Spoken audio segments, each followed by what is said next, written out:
स्वागत है दोस्तों आपका geography with Wasim Ahmad channel में।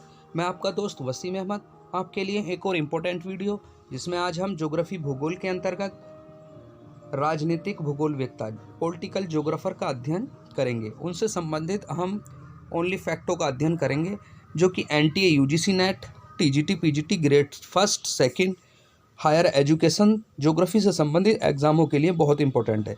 राजनीतिक भूगोलवेत्ता हर एग्ज़ाम के लिए ज्योग्राफी में बहुत ही इम्पोर्टेंट रोल अदा करते हैं। ये हमारा पार्ट 5वां वीडियो है।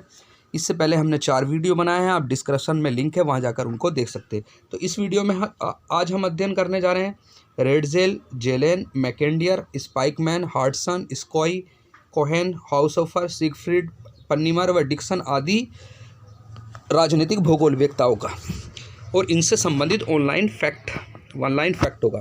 तो आज हम पढ़ेंगे राजनीतिक भूगोलवेत्ता पॉलिटिकल ज्योग्राफर। सबसे पहले आपके रेडजेल, बहुत इंपॉर्टेंट है रेडजेल। इन्हें राजनीतिक भूगोलवेत्ता कहा जाता है। इन्होंने एंथ्रोपियो ज्योग्राफर भी इन्हें कहा जाता है। ये जर्मन के एक भूगोलवेत्ता थे। मानव की जीवन शैली का अध्ययन इन्होंने किया था। इन्हें राजनीतिक भूगोल का पिता भी कहा जाता है, फादर ऑफ पॉलिटिकल ज्योग्राफी।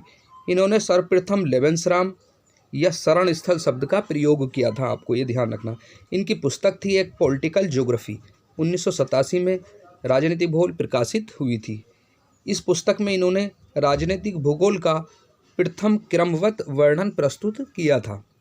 इस पुस्तक में रेडजेल ने लेबेंसराम और सामाजिक डार्विनवाद की संकल्पना को समझाया था। उसके बाद आगे देखते हैं हम। लेबेंसराम या शरण स्थल शब्द का मतलब क्या होता है? वह क्षेत्र जिसमें कोई प्राणी अपनी विकास की प्रक्रिया पूरी करता है। कोई भी प्राणी अपनी विकास की प्रक्रिया पूरी करता है, इसका अर्थ होता है लेबेंसराम। सामाजिक डार्विनवाद क्या होता है आपका? सामाजिक डार्विनवाद प्रकृति में विभिन्न जैविकीय इकाइयों के बीच जब अस्तित्व की रक्षा का संघर्ष होता है तो एक शाश्वत नियम कहलाता है।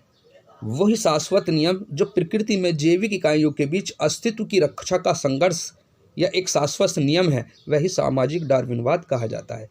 इस पुस्तक में इन्होंने राज्य की तुलना जीव से की है और कहा है कि राज्य एक जीव जैसा है। ये आपको याद रखना। State as in organism, state of organism अर्थात राज्य के जैविक विकास का सिद्धांत इन्होंने दिया था। टोरेस्ट्रियल ग्रोथ ऑफ स्टेट इन्होंने प्रकाशित किया था। इस विचारधारा में इन्होंने भू राजनीति की नींव रखी थी, जिसे लेबेंसराम संकल्पना के नाम से जानते हैं। रेडजेल की आधारभूत दार्शनिकता का पूर्ण सक्षम ही अस्तित्व में रहने वाला अधिकार है। रेडजेल की आधारभूत दार्शनिकता पूर्ण सक्षम की अस्तित्व में रहने वाला है। ये हर्बर्ट स्पेंसर ने इनके बारे में कहा था रेडजेल के। रेडजेल की लेबेंसराम विचारधारा ने शक्तिशाली व कमज़ोर राष्ट्रों के मध्य विवाद खड़ा कर दिया था, आपको ध्यान रखना है। इस प्रकार रेडजेल ने जर्मन को विश्व शक्ति के रूप में उभारने का प्रयास किया था। रेडजेल बहुत इंपॉर्टेंट है, आप इसको नोट कर लें। अल्फ्रेड थेयर महान, इनका समय था 1840 से 1914 के बीच। ये अमेरिका के भू रणनीतिज्ञ और इतिहासकार माने जाते हैं। 19वीं सदी का सबसे महत्वपूर्ण अमेरिकन स्ट्रेटजिस्ट या रणनीतिकार इन्हें माना जाता है। इनकी पुस्तक the influence of power upon history 1890, the influence of sea power upon French revolution and emperor 1892, sea power in relation to the war 1905, the life of Nelson, ये इनकी पुस्तक थी, आपको ध्यान रखना। भू सामरिक विचारधारा, समुद्री शक्ति की विचारधारा को इन्होंने अपनाया था। थेयर महान ने समुद्री शक्ति को अधिक महत्व दिया था। सामुद्रिक स्थिति रखने वाले देशों को शक्तिशाली के रूप में इन्होंने दर्शाया था। इन्होंने पनामा नहर के निर्माण की सिफारिश भी की थी। इसने ग्रेट ब्रिटेन की स्थिति को आदर्श स्थिति माना था। थेयर महान 1902 के मध्य पूर्व पेट्रोल उत्पादक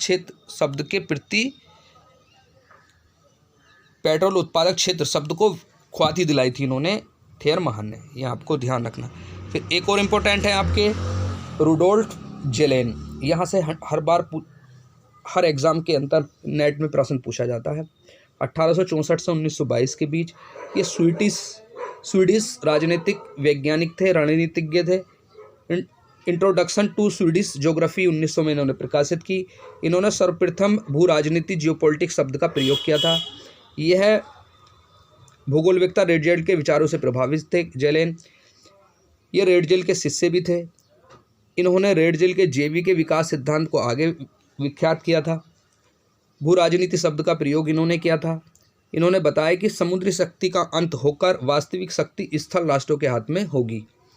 यह विचार इन्होंने अपनी पुस्तक इंट्रोडक्शन टू स्वीडिश ज्योग्राफी में भी प्रस्तुत किए थे। गोटेनबर्ग जर्मन में इन्होंने भाषण दिया था। इनके लेख थे the state as living form. इस लेख में जर्मन को स्थल शक्ति के रूप में इन्होंने प्रस्तुत किया था। ये आपको ध्यान रखना है।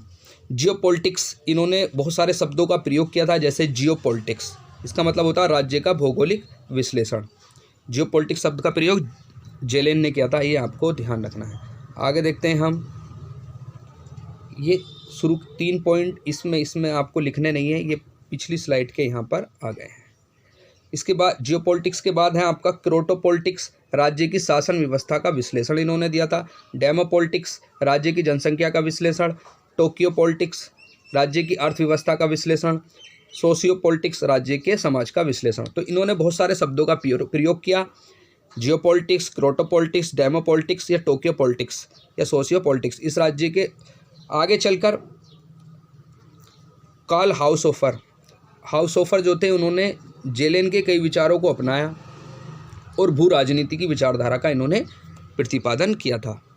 उसके बाद आगे देखते हैं हम। स्पाइकमैन, ये भी बहुत इंपॉर्टेंट है। निकोलस जे स्पाइकमैन, ये डच अमेरिकन भू राजनीतिक विचारक थे। नीदरलैंड अमेरिकन ज्योग्राफी के रूप में इन्हें जाना जाता है। इनकी पुस्तक थी द ज्योग्राफी ऑफ पीस, 1944। इनके मरने के बाद ये प्रकाशित हुई थी। दूसरी थी American strategy in world politics, 1942। भू सामरिक विचार, परिसीमा स्थल विचार इन्होंने दिया था। रिमलैंड थ्योरी, ये आपको ध्यान रखना, रिमलैंड थ्योरी इन्होंने दी थी। यूरोपियन तटवर्ती क्षेत्र, मैकेंडियर ने जो अपना हृदय स्थल का सीमावर्ती क्षेत्र इन्होंने बताया था। मानसूनी एशिया भूमि, दक्षिणी एशिया, दक्षिण पूर्वी एशिया और पूर्वी एशिया के बारे में इन्होंने बताया था। विश्व में वे क्षेत्र ज़्यादा शक्तिशाली हैं जो स्थल और जल दोनों शक्ति ज़्यादा रखता है, इन्होंने कहा था। भौगोलिक तथ्य बदलते नहीं हैं, किंतु उनका अर्थ विदेशी नीति के अनुसार ही होता है, स्पाइकमैन ने कहा था। ये येल विश्वविद्यालय यूएसए में भू राजनीति के प्रोफेसर रहे। ये अंतर्राष्ट्रीय संबंधों का भी इन्होंने अध्ययन किया था। तो यहाँ पर सबसे इम्पोर्टेंट है आपका रिमलैंड थ्योरी किसने दी थी? आपकी स्पाइकमैन ने। फिर आगे देखते हैं हम। डी सेवरे स्काई, ये भू सामरिक विचारक थे, अमेरिकन पॉलिटिकल ज्योग्राफर माने जाते हैं। वायु युगीन विचारधारा का इन्होंने प्रतिपादन किया था। इनकी पुस्तक थी विक्ट्री टू एयर पावर, याद रखना, 1942 में। ईसा बोमेन अमेरिकन ज्योग्राफर थे, ये भी राजनीतिक भूगोलवेत्ता इन्हें माना जाता। इनकी पुस्तक है न्यू वर्ल्ड, बहुत इंपॉर्टेंट है, नोट कर लें। प्रॉब्लम इन पॉलिटिकल ज्योग्राफी, ये भी इनकी पुस्तक है बोमेन की, ये राजनीतिक विचारक थे। आगे देखते हैं हम। रिचर्ड हॉटसन, ये अमेरिकन, ये भी पॉलिटिकल ज्योग्राफर थे। इनकी पुस्तक थी nature of geography, the prospective on the nature of geography, political geography in modern world, 1960, the political geography pattern in the world, 1941। ये हॉटसन की, याद रखना है। इसने राज्य की सीमाओं का आनुवांशिक वर्गीकरण सर्वप्रथम दिया था, याद रखना है, आनुवांशिक वर्गीकरण राज्य की सीमाओं का। 1935 में राज्य के अध्ययन हेतु आकारिका विधि का प्रतिपादन इन्होंने किया था, ये आपको ध्यान रखना, मॉर्फोलॉजिकल अप्रोच का। इस विधि में इन्होंने राजनीतिक भूगोल को एक इकाई के रूप में विकसित किया था। स्टेट आइडिया, राज्य विचार अवधारणा को विकास किया था इन्होंने, हॉटसन ने। कार्यात्मक उपागम का प्रतिपादन किया, अर्थात हॉटसन ने ही सर्वप्रथम राज्य की विभिन्न इकाइयों के मध्य पारस्परिक संबंधों का अध्ययन किया था, आपको याद रखना। इसने राज्य को एक राजनीतिक इकाई के रूप में कार्य करते रहने का विचार दिया था। फंक्शनल अप्रोच का, याद रखना ये शब्द, फंक्शनल अप्रोच का प्रयोग किसने किया था? आपका हॉटसन ने किया था। आगे देखते हैं आपके डरवेंट व्हिटलसी, अमेरिकन भूगोलवेत्ता थे, राजनीतिक भूगोलवेत्ता भी माने जाते हैं। इनकी पुस्तक थी the earth and the state 1939। क्षेत्र एकरूपता सिद्धांत के निर्माण में ये सहयोग किया था इन्होंने राजनीतिक भूगोल के अध्ययन में ऐतिहासिक उत्पत्ति संबंधी उपागम पर बल दिया था। इन्होंने राज्य का अध्ययन उसकी विकास प्रक्रिया के संबंध में किया था। एक और इम्पोर्टेंट है आपके एस.बी. कोहेन, यहाँ से भी काफ़ी प्रश्न पूछे जा चुके हैं, आगे भी पूछे जाएंगे। अमेरिकन पॉलिटिकल ज्योग्राफर माने जाते हैं। Geography politics in A divided world, ये आपको ध्यान रखना। इसमें इन्होंने पश्चिमी राजनीतिक व्यवस्था व नीतियों के बारे में लिखा था कोहेन ने। फिर आपके एक और इम्पोर्टेंट है आपके हल्फोर्ड मैकेंडियर, यहाँ से भी हर बार एग्जामों में प्रश्न पूछे जाते हैं। ये ब्रिटिश राजनीतिक भूगोलवेत्ता थे। ब्रिटेन में इन्होंने आधुनिक भूगोल के शीर्ष पुरुष के नाम से जाना जाता है, याद रखना। लंदन स्कूल ऑफ इकोनॉमी का ये निदेशक रहे। भू राजनीति विचारधारा या जियो स्ट्रेटजी की खोज का पिता माना जाता है इन्हें। इनकी पुस्तक on the scope and method of geopolitics, British and British sea 1902, the geographical pivot of history 1904, ये पुस्तक कई एग्जामों में पूछी जा चुकी है, आप नोट कर लें। Geography and history 1905, democratic ideal and reality 1919, ये भी कई एग्जामों में पूछी जा चुकी है, इसको भी नोट कर ले। The round world and the winning of the peace, ये 1943 और 45 में इनका संशोधन हुआ था, ये आपको ध्यान रखना। मैकेंडियर से 100% प्रश्न पूछे जाते हैं, आप इनको नोट कर लें। आगे भी इन्होंने कार्य किया था। ज्योग्राफी में पहला कार्य इन्होंने किया था, जो जियोपॉलिटिक्स में दूसरा कार्य इन्होंने किया था, तीसरा कार्य इन्होंने स्ट्रेटजी भू राजनीति में किया था, और ये तीनों कार्य इनके काफ़ी प्रसिद्ध हुए थे। हृदय स्थल सिद्धांत इन्होंने 1904 में प्रारंभ किया था। 1904 में पॉवेट एरिया धुराग्र क्षेत्र में वो किया था उन्होंने। 1919 में इन्होंने हार्टलैंड शब्द दिया था। 1943 में मिडलैंड बेसिन, मध्य बेसिन शब्द दिया था इन्होंने उत्तरी अटलांटिक के लिए, ये शब्द इन्होंने उत्तरी अटलांटिक के लिए दिया था। इस तरह मैकेंडियर ने भू राजनीति दृष्टिकोण को जन्म दिया और आगे चलकर जर्मनी में नाजीवाद के विस्तार का आधार बना था, ये आपको ध्यान रखना, हिटलर वाला। मैकेंडियर ने अपने सिद्धांत में स्थल शक्ति हार्टलैंड को महत्व दिया था। राजनीतिक भूगोल से संबंधित मेरा एक वीडियो अपलोड भी है, आप जाकर देखेंगे, डिस्क्रिप्शन में लिंक है राजनीतिक भूगोल से संबंधित, वहाँ पर ये मिल जाएगा इसका विस्तार से पढ़ने के लिए। यहाँ खाली हम फैक्चुअल चीज़ें पढ़ रहे हैं। स्टीकन बी जोन्स 1903 से 1984 के बीच अमेरिकन पॉलिटिकल ज्योग्राफर माने जाते हैं। इनकी पुस्तक है ज्योग्राफी एंड वर्ल्ड अफेयर 1957। क्षेत्र एकरूपता सिद्धांत ए यूनिफाइड फील्ड थ्योरी इन्होंने दी थी। इन्होंने आइडिया एरिया चयन के रूप में की अर्थात किसी राजनीतिक इकाई के निर्माण में सर्वप्रथम विचार दिया था इन्होंने। इस विचार पर निर्णय लिया था और फिर उसकी गति का निश्चित क्षेत्र फैलता है, वही क्षेत्र उसका राजनीतिक क्षेत्र होता है। ये पूरी इन्होंने एक कोटेशन दी है, इसको आप नोट कर लें। विचार, निर्णय, गति, क्षेत्र, राजनीतिक क्षेत्र, ये इनके महत्वपूर्ण शब्द माने जाते हैं। इसके बाद अगले भूगोलवेत्ता आते हैं पर राजनीतिक मूडी, ये राजनीतिक भूगोलवेत्ता थे, लेखक थे। इनकी पुस्तक थी जियोग्राफी बिहाइंड पॉलिटिक्स 1963। उसके बाद आगे देखते हैं हम कार्ल हाउसहोफर, ये भी काफ़ी इम्पोर्टेंट है, जर्मन राजनीतिक भूगोलवेत्ता माने जाते हैं। इनके शिष्य रूडोल्फ हेंस जो राजनीतिज्ञ थे, उनके शिष्य थे। हाउसहोफर ने भू राजनीतिक विचारधारा को विकसित किया था। विचारधारा, भू राजनीति शब्द का प्रयोग आपका जेलेन ने किया था और विचारधारा का प्रकाशन किसने किया था? हाउसहोफर ने, जो आगे चलकर रूडोल्फ हिटलर की रणनीति का भाग बना। तो ये इनके जो शिष्य थे, हाउसहोफर के शिष्य थे रूडोल्फ हेंस, ये आपको ध्यान रखना। नहीं, हाउसहोफर रूडोल्फ हेंस के शिष्य थे, याद रखना है। इनके शिष्य कौन थे? Rudolf Hitler. एक शब्द है आपका, ये इंपॉर्टेंट है, आपको ये नोट कर लेना है, यहाँ से प्रश्न पूछे जाते हैं। मीन कैंप, यहाँ ये इन्होंने दिया था। Geopolitics of the Pacific ocean, ये भी 1932 में इन्होंने दिया था, ये काफ़ी महत्वपूर्ण है। Power of before world war and after world, ये इनकी पुस्तक थी। भू राजनीति की कोड़ीय शिलाएं, ये भी इनकी पुस्तक थी हाउसहोफर की। संस्कृतियों के युद्ध में रहने के कारण, ये भी इनकी पुस्तक थी। तो ये हाउसहोफर भी काफ़ी इंपॉर्टेंट है, आप इसको नोट कर लें। आगे देखते हैं हम हाउस ऑफर से संबंधित थी। इसमें इन्होंने भू राजनीतिक विचारधारा का प्रतिपादन किया था। जर्मन में इसे विस्तारित रूप से समझाया। यह विचारधारा द्वितीय विश्व युद्ध से पूर्व दी गई थी। इस विचारधारा ने ही जर्मन को पुनर्जीवित किया था। वह विद्वान जिसने मैकेंडर की विचारधाराओं में पराजित जर्मन के राष्ट्र उदार का मार्ग व देश की समस्याओं को समाधान के लिए रास्ता दिखाया था। कौन थे? हाउसहोफर। कार्ल हाउसहोफर ने जेलेन, थेयर महान, जेम्स फेयरग्रीव व मैकेंडर के विचारों को लेकर जर्मन शक्ति को पुनर्जीवित किया था। यह आपको ध्यान रखना। हाउसहोफर ने भू राजनीति की विस्तृत व्याख्या की थी और बताया कि राजनीतिक घटनाओं का भौगोलिक आधार पर अध्ययन किया जाता है। तो आपको याद रखना, हाउसहोफर भी काफ़ी इम्पोर्टेंट है एग्ज़ाम के लिए। रोजर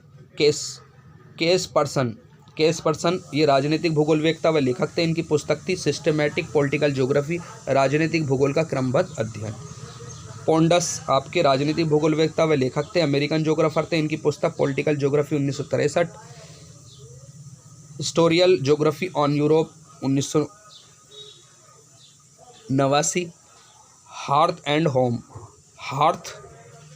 होम ये भी इनकी पुस्तक थी पोंडस की। आगे देखते हैं हम प्रेस्कॉट ऑस्ट्रेलियन राजनीतिक भूगोलवेत्ता थे। इनकी पुस्तक the geography of frontier and boundaries 1967, our fragmented world ये थी आपकी 1975। ये आपको ध्यान रखना है। ज्योग्राफी ऑफ स्टेट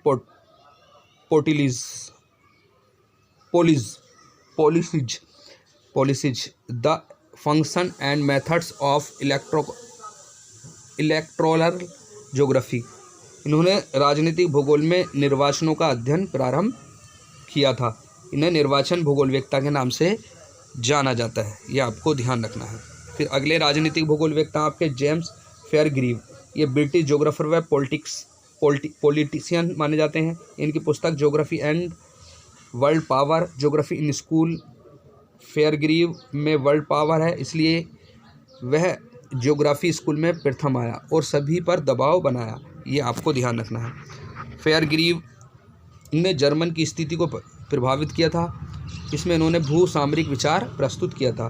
दबाव क्षेत्र संकल्पना क्रस जोन थ्योरी 1915 में दबाव क्षेत्र संकल्पना याद रखनी है आपको, फेयरग्रीव की है। इन्होंने भू राजनीति से प्रभावित होकर चीन और जर्मन के मध्य संतुलन मॉडल की संकल्पना का प्रकाशन किया था। आगे देखते हैं हम, अगले हैं आपके आंद्रे सिगफ्रीड, फ्रांसीसी राजनीतिक भूगोलवेत्ता, निर्वाचन भूगोल के पिता। याद रखना, निर्वाचन भूगोल के पिता, फादर ऑफ इलेक्शन ज्योग्राफी माने जाते हैं। इन्होंने निर्वाचन पर भौगोलिक वातावरण के प्रभाव का अध्ययन किया था फ्रांस में। वाघन कार्निस ब्रिटिश राजनीतिक भूगोलवेत्ता थे। Great capital a historical survey 1923, forward राजधानी की संकल्पना इन्होंने दी थी। उसके बाद आगे देखते हैं हम, पीजे टेलर ब्रिटिश राजनीतिक भूगोलवेत्ता थे। इनकी महत्वपूर्ण पुस्तकें थी वर्ल्ड सिटी नेटवर्क, एक global urban analysis 2004, cities in globalization nation 2006, global urban analysis 2010, political geography world economy, national state and locality 2011, international handbook of globalization world cities 2011 में।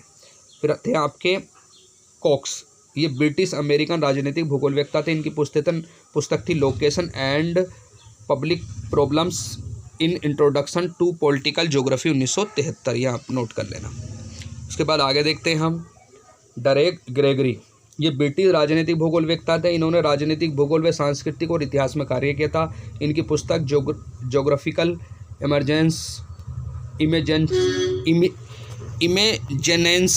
1994, राजनीतिक भूगोल में सभ्यताओं की राजनीतिक व्यवस्था पर इन्होंने कार्य किया था। उसके बाद आगे देखते हैं हम, के.एम. पन्नीकर 1895 से 1963, ये भी काफ़ी इंपॉर्टेंट है। भारतीय भू राजनीति का जनक, याद रखना आपको, भारतीय भू राजनीति का जनक माना जाता। इन्होंने अपना भारतीय शोधकर्ता, इन्हें इतिहासकार व प्रशासक माना जाता। अलीगढ़ विश्वविद्यालय में इन्होंने, कोलकाता विश्वविद्यालय में प्रोफेसर रहे। 1925 में हिंदुस्तान टाइम्स का प्रकाशक रहे। ये स्वतंत्रता से पहले इन्होंने बीकानेर स्टेट का प्रधानमंत्री बाद स्टेट का प्रधानमंत्री बाद में ये राज्यसभा के सदस्य भी बने। इनकी पुस्तकें थी Malabar and the Portugal 1991, Malabar and the Dutch 1931, Asia and western dominance 1953, federal India 1930, the new empire 1934, Hinduism and the modern world 1938। याद रखना भारतीय राजनीतिक भूगोल वेत्ता काफ़ी इंपॉर्टेंट है पन्नी बार। आगे देखते हैं, इसी में इनका आगे the strategic problem of the Indian Ocean, ये इन्होंने लिखी 1943 में। इसमें इन्होंने हिंद महासागर की भू राजनीति पर लिखा था। जो हिंद महासागर पर अधिकार रखेगा वही दक्षिणी एशिया का स्वामी होगा, और जो दक्षिण एशिया पर अधिकार रखेगा वह एशिया का शासन, जो एशिया पर शासन करेगा वह विश्व शक्ति होगी। ये आपको ध्यान रखना है। ये किसने कहा था आपका, मैंने अभी बताया था, क्या नाम थे, पन्नीगर ने ये कहा था। ये आप कोटेशन उनकी याद रखना है, ये पूरी कोटेशन यहाँ से यहाँ तक आपको नोट कर लेनी। Indian and the Indian ocean 1945, Indian through the age 1947, the foundation of new India 1963, the Himalaya in Indian life 1963, the 20th century 1966, geographical factors in Indian history 1989। तो ये पन्नीवर काफ़ी इंपॉर्टेंट है, आपको इनके सारे ये यहाँ से लिख लेने। आगे देखते हैं हम, विलियम पेटी ब्रिटिश अर्थशास्त्री थे, मुख्य रुचि और राजनीतिक दार्शनिक थे। पुस्तक थी political arithmetic. Johnston British human geographer व राजनीतिक भूगोल वेत्ता थे। इनका योगदान नगरीय सामाजिक भूगोल, अर्बन सोशल ज्योग्राफी, निर्वाचन भूगोल में था। पुस्तक थी इनकी the dictionary of human geography 1981, geography of election 1979, geography and geography. ये आपको ध्यान रखना है, काफ़ी इंपॉर्टेंट पुस्तक है ये, कई एग्जामों में पूछी जा चुकी। ज्योग्राफी एंड ज्योग्राफी, इसको नोट कर लें, 1979 में जॉनस्टन की थी। तो ये काफ़ी इंपॉर्टेंट वीडियो, ये आपके एक तथ्य जो मैंने आपके सामने दिए थे। और ये जो वीडियो NTA UGC नेट और हायर एजुकेशन या TGT PGT से संबंधित, भूगोल से संबंधित जो स्टूडेंट इस वीडियो को सही करके लिख लेगा या देखेगा, वो मान के चलो यहाँ से 100% प्रश्न लेगा और प्रश्न को हल कर लेगा। ये महत्वपूर्ण तथ्य मैंने आपके लिए बनाए थे। इससे भी बेहतर वीडियो के साथ हम मिलेंगे अगले वीडियो में। जय हिंद।